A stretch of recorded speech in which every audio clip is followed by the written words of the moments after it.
Hello, this is Deepika from Cadness. So in this video మనము GST returns file చేసేక ముందుగా in case ఏమైనా కరెక్షన్లు ఉంటే మనము కరెక్షన్ చేసుకుంటే మట్టుము ఆ పోర్టల్లో GST అమౌంట్ ఆటోమేటిక్గా చూపిస్తుంది. సో GST రిపోర్ట్స్ ఎట్లా కరెక్షన్ చేసేది in case GST pan number లేదు GST నంబర్ ఇన్ కేస్ ఏదైనా ఓచర్స్లో వేయలేదంటే మీరు GST ఫైల్ చేసేకి అవ్వలేదు. సో ఇన్ కేస్ ఎట్లా ఆల్టర్ చేయాలి అంటే రిపోర్ట్స్లో మీకు డిస్ప్లే మోర్ రిపోర్ట్స్ అని ఒక ఆప్షన్ ఉంటుంది. ఎంటర్ చేయండి.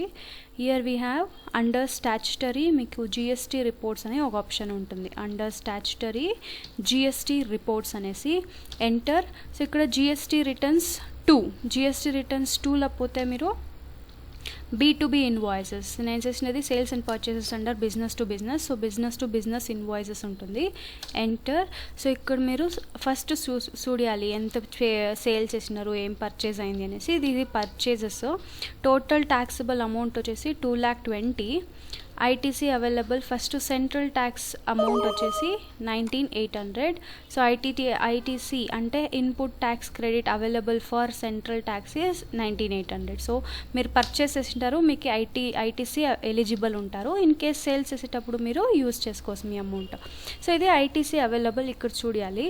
ఇన్ కేస్ మీరు పే చేయాలి అంటే పేమెంట్ ముందుగా మీకు ఇక్కడ invoice with miss matches in information అంటే మిస్ మ్యాచ్ అయింటే ఏదైనా ఇన్ఫర్మేషన్ మీకు మిస్ మ్యాచ్ అయింటే ఇక్కడ చూడియస్ము ఇక్కడనా ఫైన్, లేదంటే మీరు MOP UIM UQC అనేసి ఉంటుంది. ఇక్కడ కూడా ఎంటర్ ఇస్తే మీకు ఏమి మిస్ మ్యాచ్ అయింది అది ఇక్కడ చూపిస్తుంది. ఇక్కడ ఏం మిస్ మ్యాచ్ అయిందంటే నేను ఇక్కడ UQC అంటే యూనిట్ క్వాంటిటీ కోడ్ని సెలెక్ట్ చేయలేదు, that is why mismatch. Okay, enter, accept. First mismatch ఇప్పుడు కరెక్షన్ అయింది. ఇంకా మీకు డీటెయిల్స్ చూపిస్తా లేదంటే again invoice with mismatch in information.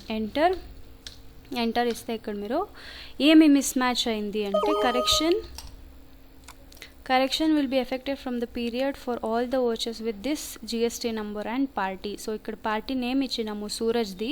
Suraj ledger చేసేటప్పుడు సూరజ్ వాళ్ళది GST నంబర్ ఇవ్వలేదు, దట్ ఈస్ వై మనకి పేమెంట్కి అప్లోడ్ అవుతలేదు డాక్యుమెంట్. సో ఏం చేయాలి అంటే again GST number that is 29 ఇస్తాను ఫర్ కర్ణాటక అంటే 5 alphabet combination of any 5 alphabet 4 numeric 1 alpha then numeric alpha numeric. This is default entity code for GST number. 29 వచ్చేసి స్టేట్ని represent చేస్తుంది. 5 ఆల్ఫా 4 న్యూమరిక్ 1 ఆల్ఫా వచ్చేసి ఆ పర్సన్ది పాన్ నంబర్.